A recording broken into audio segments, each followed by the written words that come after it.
पर विश्वास करोगे? किस पर? जो तुम्हारे जीवन को जीना सिखाने आया है उस पर विश्वास करो। वो है संत महापुरुष, वो कोई नहीं। न राजा है, न प्रजा, न ज्ञानी ध्यानी भी, वो कोई नहीं। वो संत महापुरुष है और वो कलयुग में आए और किसी युग में नहीं आए थे। तभी संतों के बारे में लोगों को जानकारी नहीं है, तो मानेंगे क्या वो? जो जानेगा तभी तो मानेगा, और मानेगा तो अपना काम बना लेगा। भाई एक ने कही एक ने मानी, तो नानक कहते दोनों क्या नहीं है।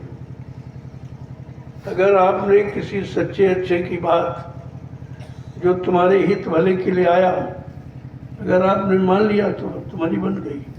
आपको करना कुछ नहीं, केवल उनकी अच्छी सच्ची बात को समझ के मानना और अपने जीवन में उतारना। कलयुग में उन्होंने बहुत सरल कर दिया कि और किसी कागजी विद्या को पढ़कर तुम परमात्मा नहीं प्राप्त कर सकते। चाहे जितनी किताबें के कार्य अक्षर अपने अंदर भर लो, लेकिन ये कागज की नाव कभी पार नहीं करेगी। ये मोटी बात तो याद रखना चाहिए। और आज लोग इसी को भूल गए।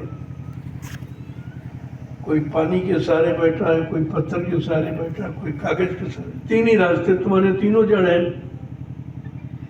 इन रास्तों पर चलकर कोई चेतन न हो सकता है, न चेतन को प्राप्त कर सकता। चेतन क्या है? शरीर नहीं है।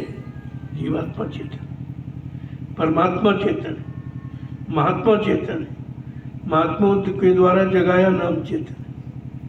ये चेतन की श्रेणी में आते हैं और इनमें से किसी को कोई ज्ञान नहीं।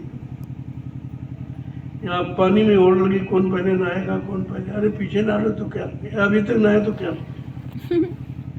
अरे मुक्ति जड़ में नहीं, चेतन में। इतनी बात तो किसी ने बता नहीं पाई आज तक आपको। और न चेतन की तरफ कोई मोड़ पाया। कोई कह रहा पानी में डुबकी को लगाओ, उसमें मुक्ति मिल जाएगी। कोई कुछ कह रहा, कोई कुछ कह रहा। लेकिन संतों ने जो अपना अनुभव दिया है वो कहते यहाँ कहीं नहीं रहती। मुक्ति संत चरण की दासी, मुक्ति संतों के चरणों में रहती। अब चरणों की महिमा तुमको मालूम नहीं है। चरण किसे कहते? वचन चरण एक ही बात है। वचनों को मानना ही तो चरणों की सेवा, चरणों की पूजा है। ये भी बात आपको किसी ने नहीं बताई, क्योंकि यहाँ चरण तो जानते नहीं, पैर जानते। पैर छुए जाते, चरणों को प्रणाम किया जाता है। प्रणाम, प्रणाम में दया है। नतमस्तक का मतलब